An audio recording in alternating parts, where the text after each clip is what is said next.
2047 तक यूपी में अखिलेश को नहीं आने देंगे योगी। मौलाना गैंग का साथ देना अखिलेश यादव को पड़ा भारी। अब 2047 तक अखिलेश यादव को यूपी में योगी नहीं आने देंगे, क्योंकि अखिलेश यादव ने कुछ ऐसी गलती कर दी जो उन्हें भारी पड़ गई है।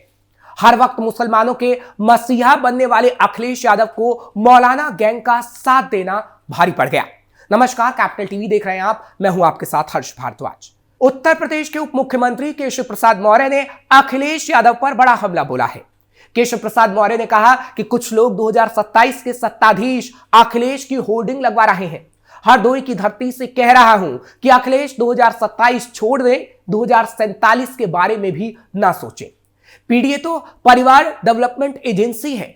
अखिलेश यादव अपनी साइकिल 2047 तक के लिए सफाई से ले जाए, और पूरे उत्तर प्रदेश से भी, क्योंकि प्रधानमंत्री नरेंद्र मोदी ने 2047 तक विकसित भारत का लक्ष्य रखा है और इसी के अनुसार कार्य भी हो रहे हैं।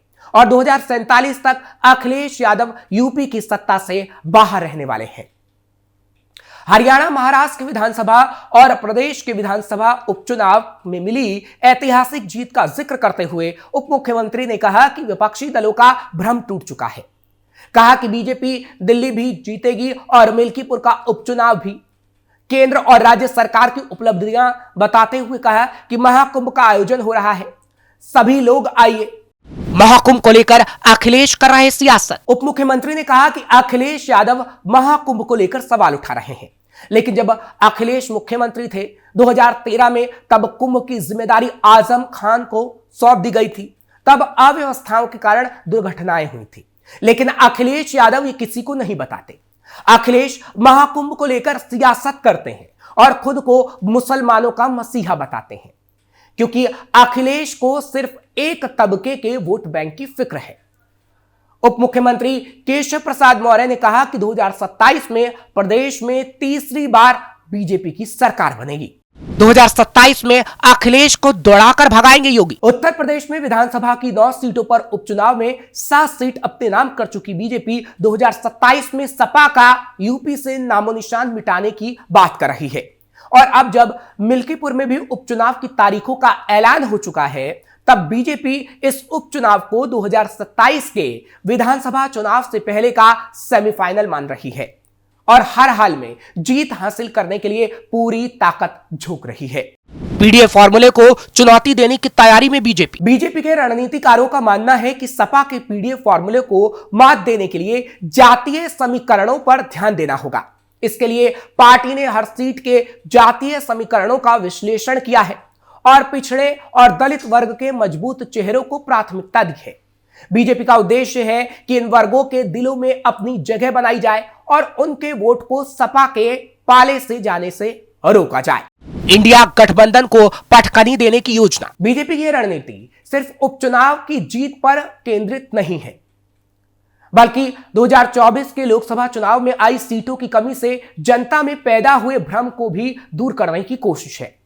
पार्टी नेतृत्व का मानना है कि उपचुनाव के नतीजे अगर उनके पक्ष में रहे तो ये जनता के मन से विपक्षी गठबंधन इंडिया का प्रभाव खत्म करने में मददगार होगा। बीजेपी की योजना है कि हर सीट पर जातिगत समीकरणों को साधते हुए ऐसी स्थिति बनाई जाए कि उपचुनावों में बीजेपी को 100% सफलता मिल सके। दलित पिछड़ों पर फोकस, सामान्य वर्ग को मिलेगा मौका। पार्टी की रणनीति के मुताबिक 2027 में बीजेपी दलित और पिछड़े वर्ग के उम्मीदवारों को उतारने की योजना बना रही है, ताकि सपा के पीडीए फॉर्मूले की काट निकाली जा सके। हालांकि सामान्य वर्ग के उम्मीदवारों को भी बीजेपी पूरा मौका देगी। पार्टी की केंद्रीय चुनाव समिति की बैठक में प्रत्याशियों के नामों पर चर्चा हो चुकी है और हर सीट के जातिगत समीकरण के आधार पर ही उम्मीदवारों का चयन होगा। सपा को टक्कर देने के लिए बीजेपी की आक्रामक रणनीति। बीजेपी की इस आक्रामक रणनीति का मकसद सपा को हर मोर्चे पर टक्कर देना है। सपा के पीडीए फॉर्मूले ने पिछड़े, दलित और अल्पसंख्यक वोट बैंक को साधने की कोशिश की है, लेकिन बीजेपी का मानना है कि दलित और पिछड़े वर्ग के मजबूत उम्मीदवारों के जरिए वे इस फॉर्मूले की काट निकाल सकती है। बीजेपी के लिए सेमीफाइनल जैसा है मिल्कीपुर उपचुनाव। बीजेपी इस उपचुनाव को 2027 के विधानसभा चुनाव का सेमीफाइनल मान रही है।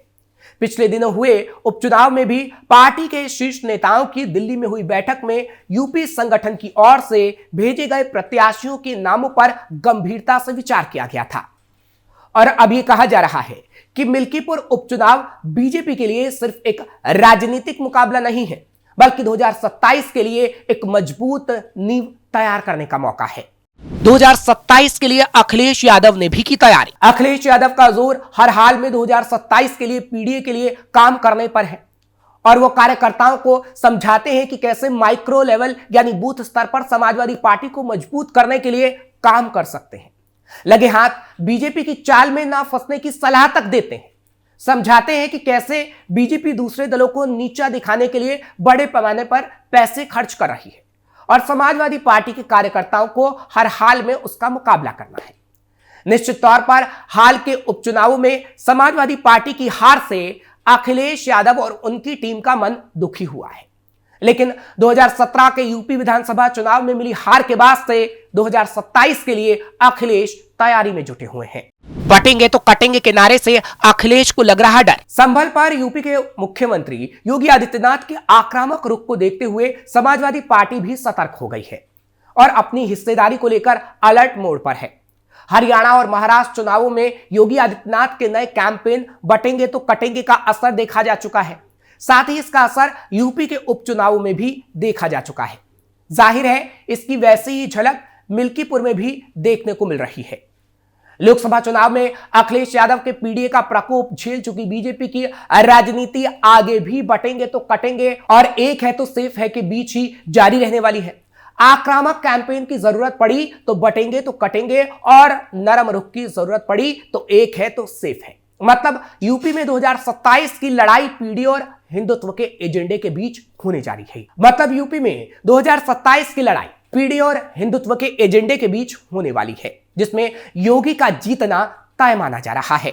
अब मुसलमान भी नहीं देंगे अखिलेश का साथ। बीते कुछ दिनों में मुस्लिम समुदाय के कुछ नेताओं के बयान देखकर लग रहा है कि अब मुसलमानों का अखिलेश यादव और समाजवादी पार्टी से मोहभंग हो गया है।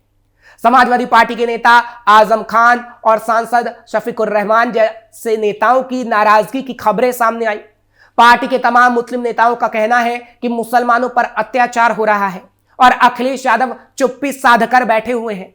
अगर वे कुछ बोलते भी हैं तो उनकी आवाज सिर्फ सोशल मीडिया तक ही सीमित रह जाती है।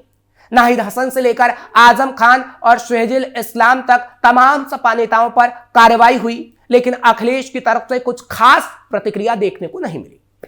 ऐसे में सवाल उठता है कि अगर मुसलमानों का अखिलेश यादव से मोहभंग होता है तो यूपी के मुसलमानों के सामने विकल्प क्या है?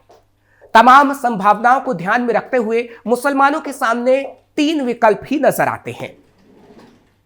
पहला, मुसलमान अपनी लीडरशिप बना सकते हैं और इसके लिए असदुद्दीन ओवैसी या आजम खान समेत किसी अन्य ऐसे नेता पर विचार कर सकते हैं जो पूरे यूपी में अपना असर रखता हो।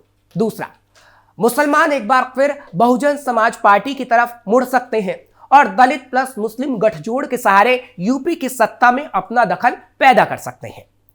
तीसरा और अंतिम विकल्प है कांग्रेस के साथ जाने का। यह सच है कि कांग्रेस यूपी में लुप्त सी हो गई है, लेकिन अगर मुसलमान और कुछ अन्य धड़े पार्टी के साथ आ गए तो इसमें जान आ सकती है।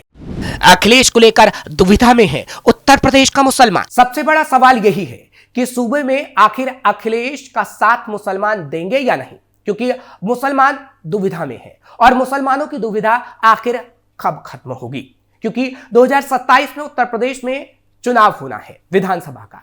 ऐसी संभावनाएं हैं कि यह चुनाव यूपी में समाजवादी पार्टी और बहुजन समाज पार्टी का भविष्य तय करने के साथ साथ यह भी तय कर देगा कि अगले कुछ सालों तक यूपी के मुसलमान किस तरफ जाएंगे। उत्तर प्रदेश में अंसारी परिवार, आजम खान, शफीकुर रहमान बर्क, नाहिद हसन समेत तमाम मुस्लिम नेता हैं जिनकी अपने अपने इलाकों में अच्छी पकड़ है और वो मुसलमानों की एक नई लीडरशिप तैयार कर रहे हैं।